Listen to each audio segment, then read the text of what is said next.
Pour ceux qui connaissent le logiciel Critech, lorsque l'on ouvre notre logiciel sur notre bureau ou bien de là où il se trouve dans notre ordinateur, nous arrivons ici où se trouve l'interface principale de notre logiciel. Comme je vous l'ai dit au départ, cette formation n'est pas dédiée à vous montrer différentes étapes pour apprendre à utiliser le logiciel Critech ou le logiciel AutoCAD, mais plutôt pour modéliser et dimensionner un bâtiment en béton armé. Donc c'est dommage, je vais juste essayer de vous montrer de manière brève les différentes parties de notre logiciel.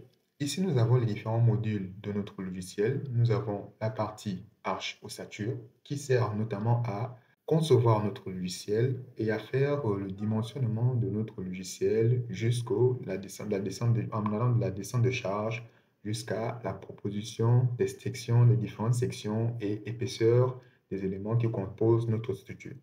Ici, nous avons ArchABAC qui est la grande base de données du logiciel où nous pouvons configurer les différentes sections en fonction des charges ou bien, bon, vous l'aurez compris, tout ce qui constitue, tout ce qui va permettre au logiciel de pouvoir faire les calculs en fonction des différentes données qui sont parfois mises dans le logiciel. Je vais vous prendre un exemple. Si nous avons envie de prédimensionner un poteau, nous pouvons demander à Arch de prédimensionner en fonction de la BAC des charges. Par exemple, en fonction de 500 kN, 1000 kN, la section, nous pouvons, à chaque charge que nous pouvons prédéfinir dans ArchABAC, nous pouvons lui affecter une section pour prédimensionner notre poteau. Donc, c'est très, très intéressant pour, par exemple, lorsque nous avons déjà un niveau assez avancé dans le logiciel, de venir ici et de préconfigurer le logiciel tel que nous le voulons. Ici, nous avons Arch Manager pour tout ce qui est du management du logiciel, Arch Nomenclature, Mélodie pour portique, Mélodie plancher, Mélodie bâtiment pour ce qui concerne la structure métallique et Arch Vision pour ce qui concerne la visualisation de notre structure en 3D. Pour ce qui concerne les modules du bas ici nous avons arche dalle, arche poutre, arche poteau, arche paroi. Vous l'aurez compris, ce sont les modules qui nous servent dans le logiciel à mentionner chaque élément de notre structure. Chaque élément de notre structure, pourquoi pas? Pourquoi? Parce que, en fait, ici, nous pouvons modéliser la structure telle que nous le voulons. Mais lorsqu'il s'agit de définir le ferraillage ou bien modéliser, choisir la section réelle d'acier ou bien la section réelle de béton, par exemple, de notre structure, d'un poteau ou bien d'une poutre ou d'une semelle de notre structure, nous venons ici dans les différents modules de Arch OMD. Pour ce qui concerne ici c'est tout simplement le dossier d'étude. C'est l'affichage du dossier d'étude que nous utilisons pour pouvoir concevoir notre modèle. Parce qu'ici, nous ne pouvons pas commencer un nouveau projet sans avoir eu à définir au préalable un dossier d'étude. Et là, nous avons tout simplement les onglets qui constituent notre logiciel. Là, par exemple, nous avons un onglet programme qui nous permet d'afficher tous les programmes de Arch, un onglet modèle qui nous permet d'afficher les modèles de nos projets.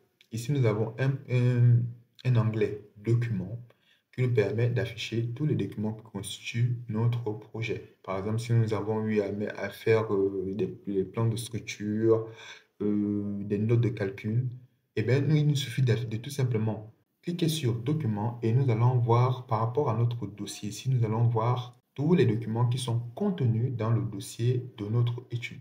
Ici, nous avons la localisation qui nous permet tout simplement de localiser et choisir les différentes normes que nous voulons utiliser pour notre projet. Et ensuite, environnement. Je ne sais pas si je vous l'ai dit, mais le logiciel est constitué de deux modes d'affichage. Ici, nous avons le mode Advanced Design et le mode Arch. Le mode Advanced Design n'a pas vraiment une très grande différence avec le mode Arch, si ce n'est le design, mais tout ce qui constitue les calculs et les différentes méthodes que l'on utilise pour dimensionner nos éléments, c'est exactement la même chose.